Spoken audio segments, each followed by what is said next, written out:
I've got a little problem. My thermostat is calling for heat down here on the furnace. It's been doing it all night and it's not actually heating. Let's go look at what's happening at the furnace. Here's the furnace. Let's take a look at this thing trying to start. If I come look through these slots, you can see a blue flame trying to light up. Okay, if I come look in the furnace, see that blue light trying to light up? That's the pilot light. So it's trying to light, but it's not staying on, and it's not igniting the entire furnace. There's a couple other things we want to look at that could be the problem too. First is just making sure your thermostat's working. So I'm going to turn it off. Heating's off. If you have a traditional thermostat, there's usually a slider that you can turn up the heat off. Another thing we're also going to check is turning the fan on. On this Nest, we just come to fan and turn it on to run.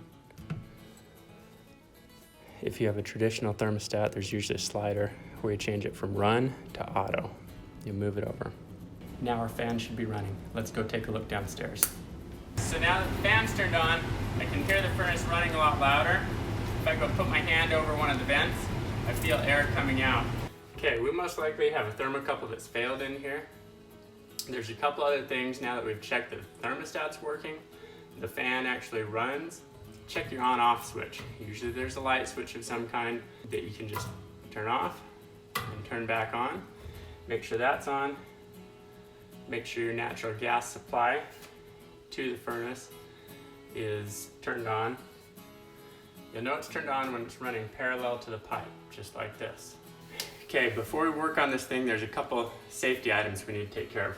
We'll turn it off. We're going to turn off the gas supply.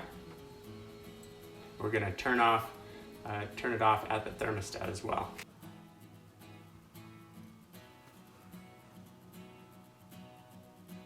We're going to turn the heat off. Go to the fan. Make sure the fan's stopped. You're responsible for any actions you take. I'm just showing you what I've done. I'm not an HVAC technician. I recommend if you're not comfortable working on things like this, that you don't touch it. And if you do touch it, you're responsible for your actions. So on most of these, the panel will just pop off. Sometimes there'll be a couple screws. Now I'm going to give a big shout out to AC Service Technician YouTube channel. They have a great video that shows troubleshooting this gas ignition spark component here. And that's where we're going to focus on making repairs here today. So I'll include a link at the end of the video that'll pop up on the end screen. So check out there to see their full description of what's going on here that may be helpful for your troubleshooting. All right, there's a couple screws down here. You can use a screwdriver. This 1/4 inch socket's going to be a little easier.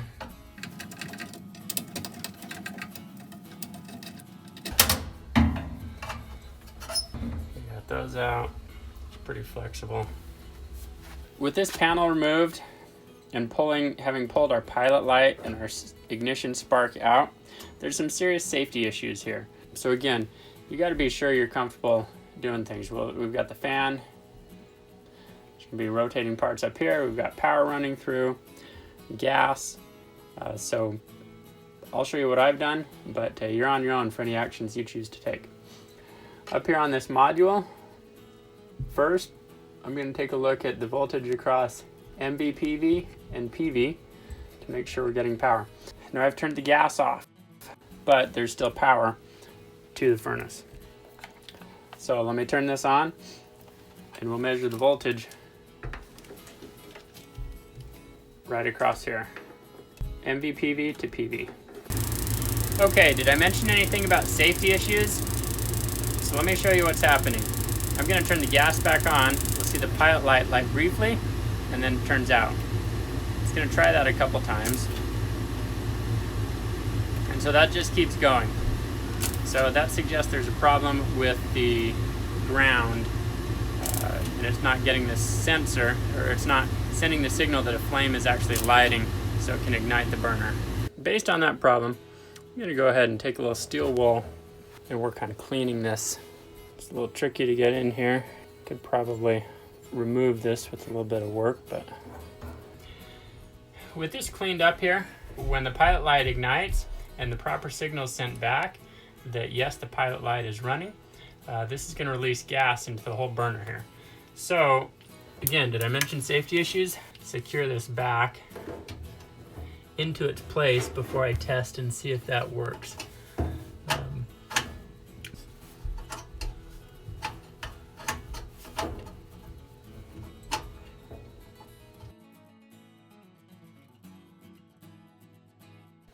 Let's see what happens if we turn this back on. Okay, I've turned it back on. We're sparking. I'm going to turn on the gas. Let's see what happens. All right, it lit the pilot, and the pilot went off. You see it trying to light there. So it's doing the same thing it was before. Cleaning it didn't fix the situation. All right, let's turn this off. So based on what we're seeing, we're going to check for the ground and make sure grounding is good. So that's this green wire right here. There's a connection point here, here, and then there's another one that runs over onto the burner. So I'm just going to disconnect each of these grounds. I'm turning the furnace off while I'm working on this, so there's no power, nothing could start. Disconnect this screw here.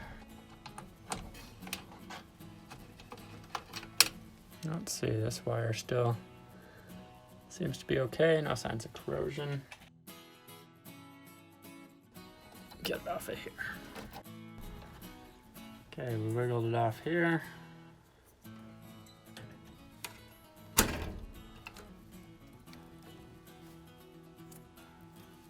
All right, so none of these look bad. We're just gonna do a little test. We got it on resistance here.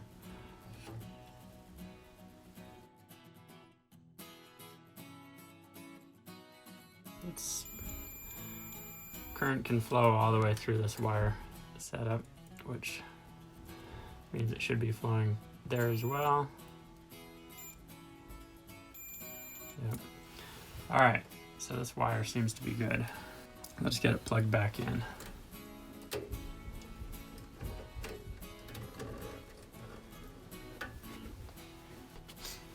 And we'll screw this one back in up here.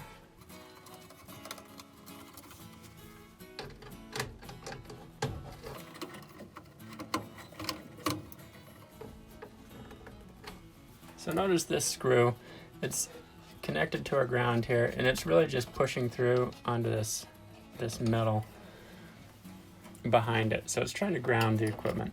So if we just touch the metal back here,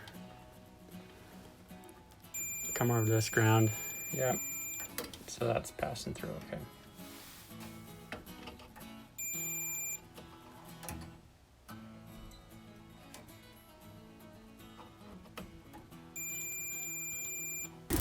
So now we're going to check if we're getting voltage from MV to MVPB. We should be getting 24 volts when a flame is seen over here.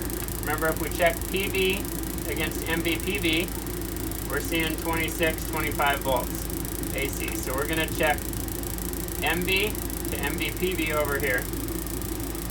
I've got my torch. There's a flame. We're not getting any voltage.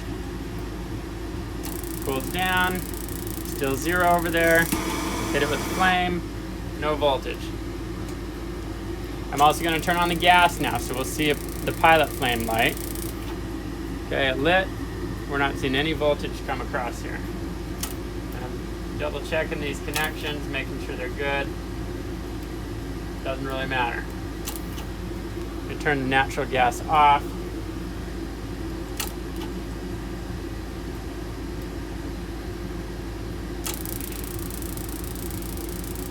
All right, so it's trying to ignite again.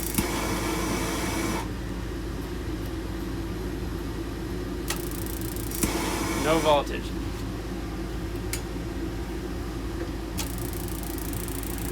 A big thanks to AC Service Tech channel. Go check out the video I'm going to link at the end. Remember, we've checked our ground. and our ground is looking good at all points. This Honeywell S8600M continuous retry 100% shut-off IP 90-second trial for ignition. So AC Service Tech channel suggests that this is most likely a problem now, since it doesn't seem to be a ground. Everything else we checked out checks out just fine. So I'm going to order one of these.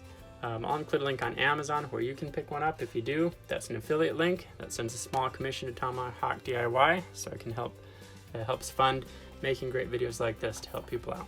So if you do decide to order through that, I certainly appreciate it. And let's get a new one. I'll come back in a couple days and get this thing replaced. I'm back here with this Honeywell S8610U. It covers a lot of intermittent pilot igniter modules, similar to this one. Can't even buy this one anymore from most places. I did find, as I called some HVAC places here in town, that they said I had to be a contractor to buy it. One of them would sell it to me for about twice the price. The best deal I found was on Amazon. So if you decide to buy it through Amazon, click the link. I very much appreciate it. Thank you. Let's take a look at replacing this S8600M with this S8610U. All right, this thing came with a whole manual of instructions. Make sure you look through that. It's got lots of settings to account for. There's pages of all the different modules that it can replace from Honeywell, as well as other manufacturers like Johnson Controls. I recommend that before you begin, you take pictures with your phone. Be sure you know where all the wires go, what they're connected to on the existing board, so you can cross-reference the tables in the instruction manual to be sure the wires are connected up correctly to the new module. With that in mind, let's get going.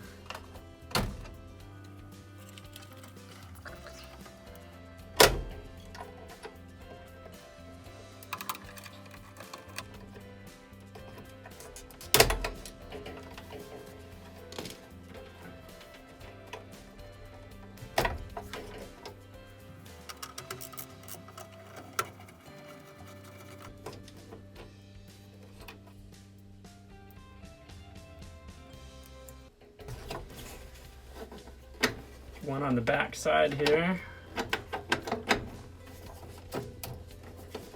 All right, that should be the last screw.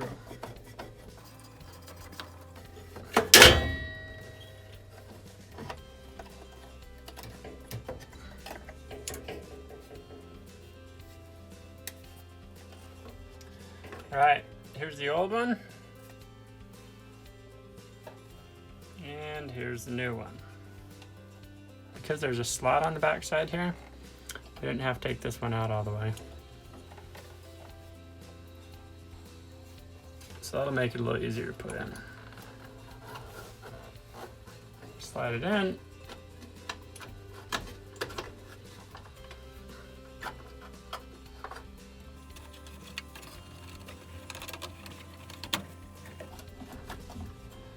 Get our ground put back in. Back over here and tighten it down.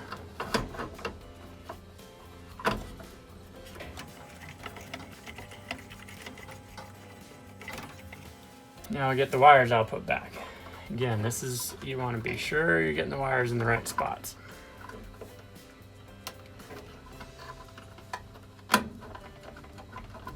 So refer back to those photos and look at the manual.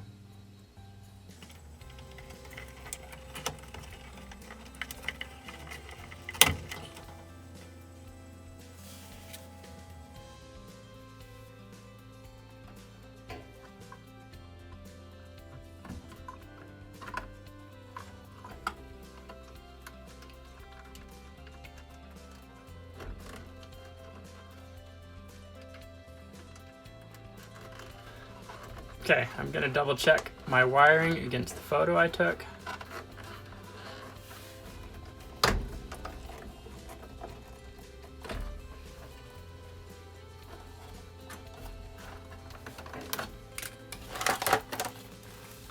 Okay, let's check our ground again.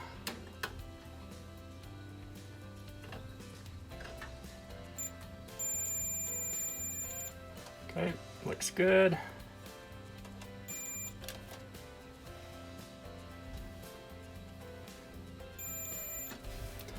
All right, with this module installed, there's a whole series of safety instructions that you have to go through, checks to be sure everything's functioning properly.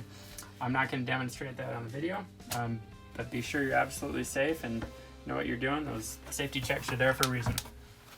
Let's get this pilot light put back in place and we'll test this thing out.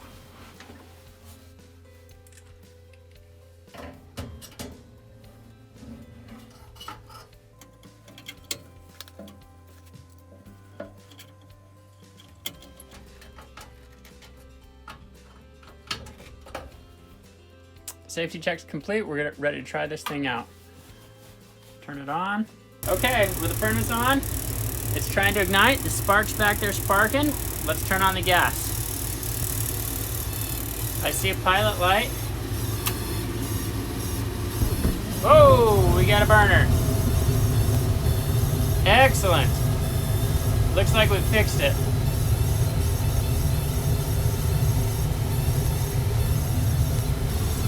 Obviously, I gotta get the cover back up here. I am noticing this LED flashing on the new board that was put in. So I'm gonna go look up that code and see what's going on.